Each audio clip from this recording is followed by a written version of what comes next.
We have the legendary MJ, Mahela Jayawardena in the studio. Good morning, Mahela, and welcome to the Morning Fix. Morning, guys. Morning! And, Exciting times. You know, he was just telling us off how it's very seldom that he does interviews. And we truly appreciate you coming here because it's quite the distance or quite the trip making it. Yeah, and Mahela all came the way. early This is also. the thing. Yeah. I was packing my breakfast as well. It was that long. One of those journeys they have to make the coffee and the sandwiches. And You super wanna, stuff. Dom, you want to start with the bet you lost? Yeah. So when Asanka said that you're coming, I said, no, it's impossible because there's a process that goes through the star captain and all that. And so I lost the bet. Let's see what happened. Yeah. Guys, by the way, if you didn't see, Dom had to literally shave his head. That does look good. Thank you, man. There you go. Thank you very There much. you Thank you very much. There you Right. go. So, folks listening in, now, if you've got any questions for Mahela, we told you yesterday also, please, nothing involving his restaurants and his businesses and what he's doing now. Please. But from a cricketing perspective, Leave him be. Yeah, Just please. ask about the World Cup. Yeah. Okay. which we are playing our second warm-up game today. Yes. Yeah. Let's see how we go. Managed to start off with, you had many heartbreaks with cricket, right? Despite the records, the runs, Yeah. having a legendary partner and a friend. Yeah. You have had all of that, Yeah. but you've had tremendous amount of disappointment becoming runners up. Like, Yeah. how did you handle that back in the day? Yeah. I wish I had the wisdom that I have now, but no, it was tough. It was very tough. Waking up the next day was the hardest, having lost a World Cup and four in a space of like 8 years. And the only way that we came back was after each World Cup loss was to say that, okay, the processes were good, decent. I mean, tactically, how we set up the squad, how we played. And all the teams that we came across were good teams in world cricket, and we were competing at that level, and people didn't want to play us. So that was the only thing that kept us sticking and saying, okay, we need to work harder, we need to get fitter. We need to find that one way of, converting that last game into victory. But I mean, when you look at it, a couple of those World Cups were individual performances, like Gilly, how he batted in that 2007 World Cup was like he hadn't scored runs and he just came out and just gave it a go. So you have those kind of performances, and then Samuel's Marlon, scoring 80 out of 120 in Colombo. Yeah. I mean, that doesn't happen often. And when we won the World Cup in 2014, it was, I still put it down to Mali and Kule's that 4 overs, the way they executed. So it's all about individual brilliant performances, guys stepping up to the plate. So, but the only way Sanga and I had this conversation many times, and it was about tactically processes, getting the right people, how we went about executing in different conditions, and we were happy about that process, and then get on with it.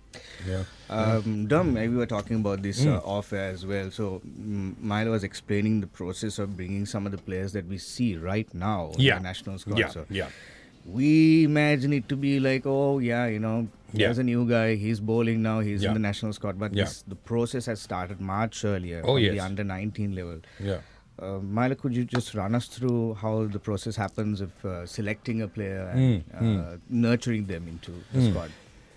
Yeah, I think, we're blessed to have a very strong schools cricket system. So we do identify talent at a young age, and then sometimes they do get lost in our first class system for a year or two. But that is something that we're trying to rectify with the much better competition, much more structured competition to make sure that there is a development of those players rather than them going backwards. But I think with the white ball team that we have now, I think I only got involved in 2021 when they asked me to help out. But before that as well, the selectors at that time, Pramod, Romesh and all of them had made a call on bringing in a young group and investing in that. And I know they took a lot of slack. But we are actually benefiting from that decision at that time. Like guys like Charith Asalanka, Pathum Nisanka, Kusal, all those guys were brought into the white ball team, and now they've matured. They've all got like 75, 80 games under their belt in T20 cricket, having played 2 World Cups in 2 different continents, and they're experienced enough to now handle this World Cup. And I was telling you guys off air, we managed to now put together a decent bowling unit. I'm a big believer in bowlers winning championships. Batsmen win matches, but bowlers win championships. Nice. Did you guys hear that? Man. Yes, so you have a good bowling unit. We've got a variety. Hopefully we keep them on the park. They stay fit.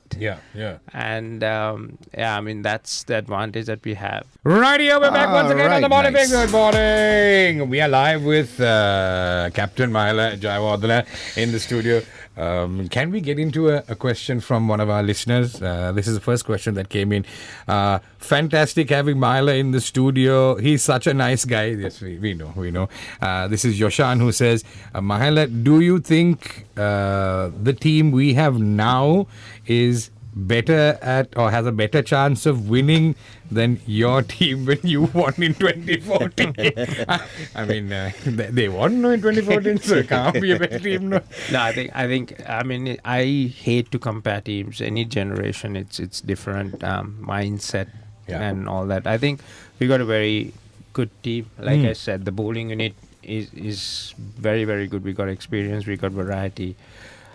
The batting, most of the guys have had experience, but we got some X-factor players. Like I really admire the way Kamidu Mendes have played over the last 6 months. I mean, he's shown a lot of maturity. And that few guys have played cricket. I mean, what you don't understand, those 4 guys, Charith, Kamidu, Vanindu and DDS, all from Richmond, coming at same group, they played together for a long time, so they know each other very well.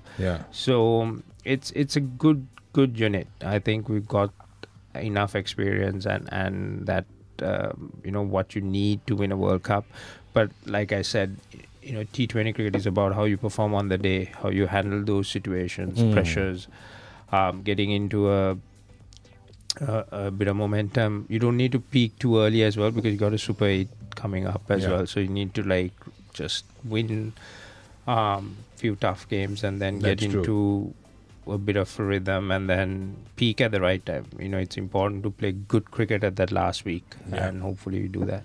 Our usual sports commentator on the show is Russell Arnold. And we told Russell... We told him to take a break today. Because Mahela's coming in the studio. Russell was telling us, Mahela, about how it's all about the day. It's how you perform on the day. And he says, we are lucky in a way that our group is such that we only have to beat South Africa. Only have to beat South Africa. That's fine. Because all the other teams are, minnows, as they say. But you saw the way the Netherlands performed. I mean, they're all in for it, man. Look, man, as a proud Sri Lankan, I am truly scared for our team in a way, because I don't want them to get beaten. You're nervous. You're nervous, aren't you, right? Because you look at the level of cricket. I mean, I'm sorry to compare us to any side, but Afghanistan. We've seen the way England has been playing recently against Pakistan. So, I mean, T20 cricket is such, like any team on the day can have that outstanding performance. So you have to, especially when we were playing a team that was lesser known or lesser so-called minnows, there's more pressure on us to make sure we don't make mistakes in a T20 game. You make mistakes and they catch up, and then it's difficult. There you go. That's experience coming in, and that's why I'm saying that these guys have got enough experience now, because the last 2 World Cups we had to play the qualifying round and then come into the main group stage. This is after a while that we've qualified automatically. So with everyone playing leagues everywhere, having that experience, handling, knowing how that works, it'll come in handy out in the middle, and that's what I'm hoping, that the guys will tap into that and then the calmness will show on the field and back themselves with their ability. I think that's the most important thing. Quick one from another listener, Shehani says, Mahela, when you guys played, you all seem to be you all seem to be a little older than the current side. How much does maturity have to play in this, I suppose, psychological maturity? Right. You mean about the age? Yeah. I mean, it does. I mean, the more games you have played. But what you have to remember, when we played T20 cricket, we had a lot of experience playing Test cricket and one-day cricket. This is the thing. But we hadn't played much T20 cricket together. Yeah. I mean, T20 only came in 2008-9, and I think in 2014, when I have only played like for 50 or 60 T20 internationals. So the current group at the age of 26, 27, they've had more games. So when you're saying maturity, it's not just the age, it's the experience of playing T20. So I think, I mean, I feel that, having had a lot more international cricket under our belt at that time, it helps. Yeah. But this is a journey that this team has to go through as well, and that's why they've been assembled at a much younger age so that they could have 5, 6, 7 World Cups together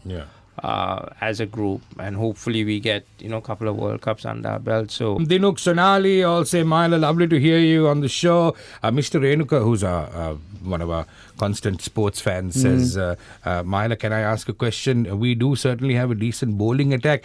Batting might remain a concern. What do you think about the wickets? Will they suit our style of bowling? Will the wickets suit our style of bowling? I think definitely it'll suit our style of bowling, because especially with Matisha, Nuwan, and even Tushi, who has good variations and that ability, and with Mahesh and one Indu. Obviously, Kamidu can bowl as well. So we got enough bowling options in our playing 11, like with Angelo, Dasun. So there's a lot of guys who can, come in at different times and get that 1 or 2 overs out of the way. But it's all about getting into that rhythm, understanding the surfaces. But the bowling, the variation, the attack, the surfaces will definitely suit us, especially in the Caribbean. Nice. We talk about a very special giveaway, which Mahela has very generously offered to do. We didn't clear this with Mahela. I mean, I also like to give surprises. No? So sure. We got those have worked well for us before. We got 2 white leather balls or cricket balls. That's going to be autographed personally by Mahela Jayawardena. Now. And it will be given to you. So we'll ask a question that only a true Mahela Jayawardena fan will know. Like, Mahela, what was your first pet's name? Something like that. Only the bank and Mahela will know the answer to that. It's a security question, is it? We'll think of a fun question and give away 2 of these very special autographed balls. Right. Back to Mahela Jayawardena. We announced yesterday, Mahela, that you have 2 surnames. I So forgot. If you didn't know, I forgot. If you didn't know, guys, his full name. Can I read it out? It's not embarrassing. It's Denagamage Prabodh Mahela Disilva Jayawardene. I know. I asked my father as well. I think he was not in a good state of mind when he went to register my name. He just went. I mean, can you believe, like, when you go through airports and you fill in these forms and all that? I mean, my name does not fit into those boxes, honestly. And especially when you go to US, UK and all that, the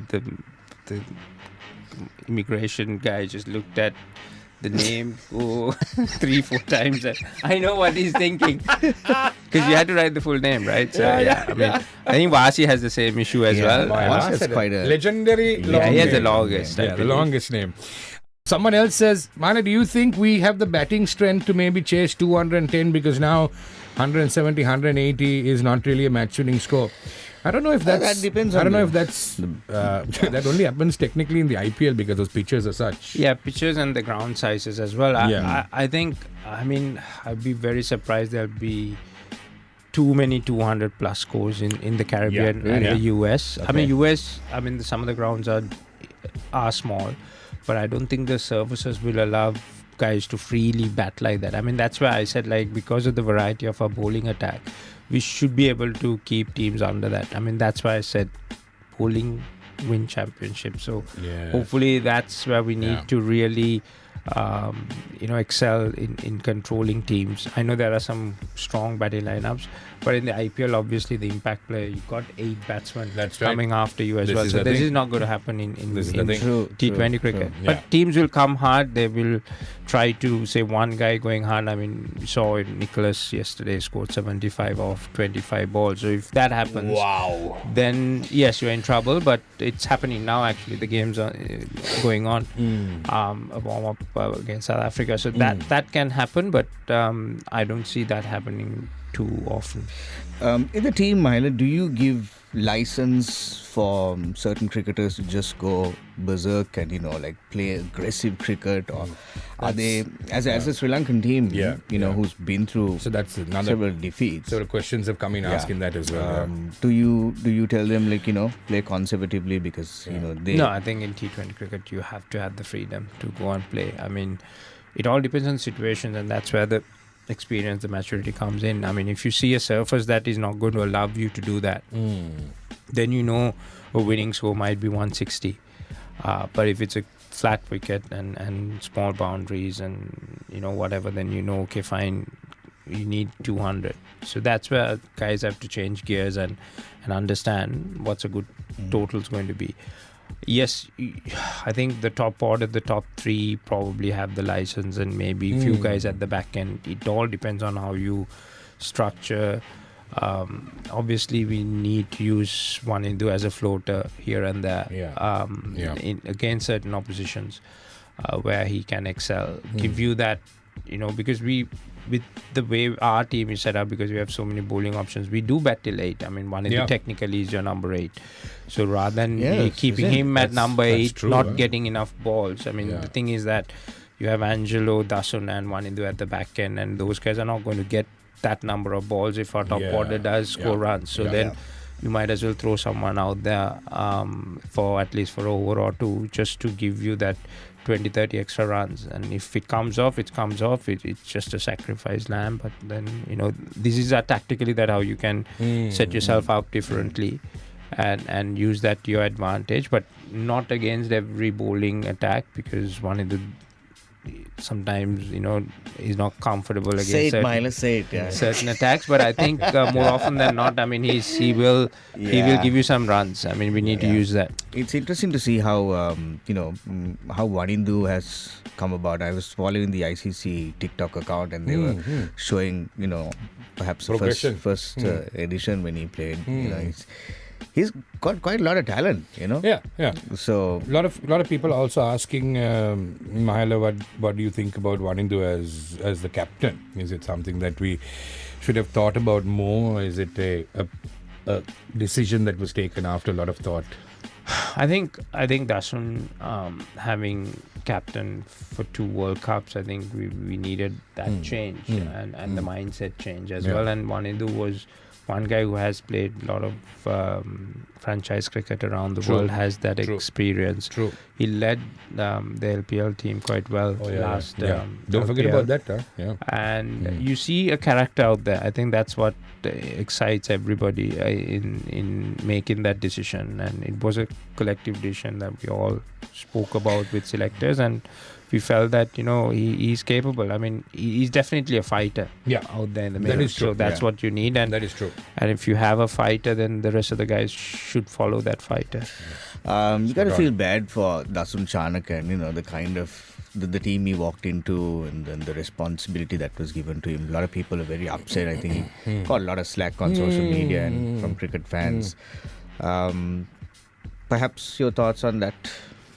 Yeah, I think we went through, I think you have to go back 5-6 years even before that to understand what actually happened. I mean, we went through a period where we had different leaders, different captains. The team went through a lot of turbulence with a lot of fixing allegations and various other things. And it was a bit of a disruption within the group, and there were different fragments of what you call fractions yes within the team. So Dasun and Dimut were the 2 guys who actually brought the players back together. Dimuth, especially in red ball cricket, he found that the maturity to bring everyone together and build. I think our test team has been very, very consistent over a 5-6 year period now. So a lot of credit goes to Dimuth for doing that. And then Dasun was the other guy who managed to bring things together. And, no one would have thought when Dasun came into the team and playing cricket that he was captain material. But I think he had that personality, the calmness to do that. True.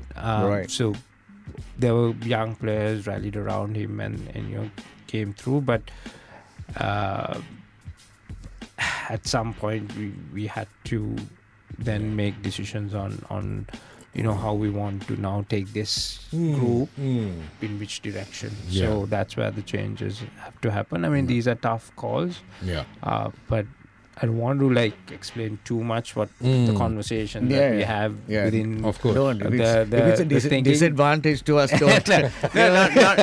Not like that. But I think these are honest conversations that we will, the selectors and us involved in these decision-making process that we go through with these players. But I think what has happened and how we now where the direction is, I think we've made the right calls. It's 7 minutes after 8 in the morning on the final day of the month of May. And what a day. What a day. To have Mahel in the studio. And it's also, brother, it's a Friday, Yeah. We can, we can celebrate right after. Hey guys, we're very sorry, but we can't get all of your questions. A lot of questions that have come in, of course, for Mahela, because Mahela doesn't do a lot of interviews. It's true. Yeah. Which is why there's also a lot of speculation about Mahela, but we won't get to that. First, we'll ask you guys a question. That will win you 2 signed cricket balls. So 2 lucky winners, okay? 2 winners, personally signed autograph balls from Mahela. The question is, and it's a tricky one, okay? Because this is Mahela's question himself. We were thinking about what to ask you guys. How many teams has Mahela Jayawardena played for in his entire lifetime? How many teams? Doesn't have to be first class. It can be all. How many? What is the number of teams that Mahela has played for throughout his cricketing career? Okay. That's the question. 0755 000 101. You can also answer, by the way, on Facebook. We just posted the question. We would give priority to what's going on Facebook. Nishadi says, "Oh my God, I thought you were joking. He's really in the studio." He is here. Lots of questions. Asa, you had a good one. We should go to that. Mahela, so, as I was saying, there's a lot of speculation about your next appointment. You've been headhunted, as they say, for the position of head coach for Team India. Go. What are we doing? I'm ready, Macha. I'll help you. Whatever it is, I'll help you. I'm there. Dom, let's go, Macha. I'm there. I'll pack my bags today. Are you even considering it? Because I know you're never going to say no unless there's a valid reason, unless you're really sure about it, right? Yeah, no, I mean, I never applied. Obviously, it's speculation, and this is not the first time that my name has come up for that. A few years ago, before Rahul took over as well, it came up. But I've said, even for Sri Lanka cricket, I've said I cannot do a national team because of just the travelling, the time that takes. Purely on that. I mean, I've lived out of a suitcase for about good 16, 17 years, and I don't want to continue to do that. So I love the challenge, coaching, being around, players and, developing that skill and doing that. So, but it just doesn't sit well with how I want to live my life. And I still are involved with Mumbai Indians. It's a bigger role, obviously, and more responsibility with 5 teams now under me. So, creating, that structure itself, it's moving parts all the time. So, I'm quite exciting with that, and obviously consulting Sri Lankan cricket and with their domestic restructuring and obviously helping with the team for the last few years. It's given me that satisfaction that I'll be able to give back. But that's where I am, and you see me on the golf course and enjoy myself. I need that time. 100%. We've got that's what Mahela does now, in case you're wondering, guys. Sure don't know. To relax. Yeah. We've got a message from Rajita, who says, when are you playing the next round with Pavitra, Sam and me? That's a heavy duty. It's a heavy duty. Said those questions not allowed. Only cricket-related questions. Mahela, also, I've gone back yesterday because we really want to prepare for this interview, and I wanted to ask questions that a lot of people haven't asked you. Going back in and watching some of the press conferences with some of the more senior cricketers out there for Sri Lanka, there seems to be some beef with you and Sangha for not perhaps building the next generation or leaving a vacuum behind. Now, we're not taking their side, but is this beef settled now, or is another increment due for you guys? It depends what kind of beef are you talking about. I'm talking about, if you listen to Uncle Arjun, Arjun Rantunga. You call him Uncle Arjun? What to do, Masa? He seems to have be a little upset with you guys. Yeah, it's unfortunate, but guys, it's not about developing a team. We won a World Cup. We were in 5 World Cups. We had a great group of guys, and all those guys, the younger guys were part of that team, and they had the experience doing that. I don't know how you develop a team over 2 years or 3 years. It's impossible. Or over a period of 10 years. It's not anyone's individual responsibility to do that. I have nothing against anybody. People can talk about 100%. It's about how they see it and how we see Absolutely. it. Absolutely. And it's about, in that moment, how do we perform and how do we win tournaments, and that group of guys are still playing for the national team, and they were with us for good 8 years playing World Cups and getting that exposure, playing in that same team, and having that. So whatever happened after that is something that we all have to discuss. We had a lot of things going on. Me sitting from outside because I never wanted to get involved once I retired. But we had I think 1 year we played 56 players in 1 year. Correct, yeah. Selections. Wow. Yeah, man. In different formats. Wow. And I don't think we have that many proper first class cricketers even to be picked like that into a national team. It never happens anywhere else in the world. And these things happen in Sri Lanka. So that disrupted a lot of things. Leadership got disrupted, few other things got disrupted. So I think you need to analyze all that to understand exactly what went and all that. But I've seen these comments going around, but I'm not going to react to that. I've been a guy who duck for a bouncer and then play a straight bat and then get on with it, and I think older you get, the trick is to be quiet and be wiser. Nice. Rizwan says, did anyone ask how the Ambani wedding was? No, I think that would have been, it was fun. It was fun. Okay? Was it fun? He had a great time. It was censored. It was fun. He had a great time. He had a great time. It's a gloomy day outside, but you guys are really lighting it up. Thanks for having Mahela in the studio. What a nice, of course. Praise. Mahela, how do you keep up now with your active life in sports and fitness? Wow, that we told he plays golf now. It's a lazy man's game. It's a great sport. I see Asanka on the course. Of course. That's not on right. the fairways, but under trees. Don't give us He's actually doing a good job. He's trimming all our trees on the golf course. He's very good. Can we ask what Glenn Maxwell told you in 2013? That is the question that I wanted to close with. I'm sorry, Mazai.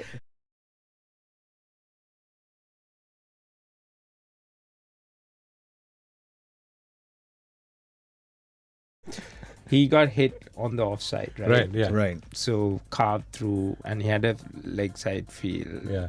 And so then we came and said, I said, what are we doing? And he's like, I'm trying to do this. And he's like, okay, fine. Like let's plan this. Let's slow it down. Yeah. One ball, I think they needed 4 runs, right? So we 4 to win, and we can't give that boundary. So we set a field on the leg side. It was a bigger boundary on the leg side. So we brought all the guys from the offside into the ring. So said, this are a heel Yorker. Yeah. That's your line. Just Yeah. all good.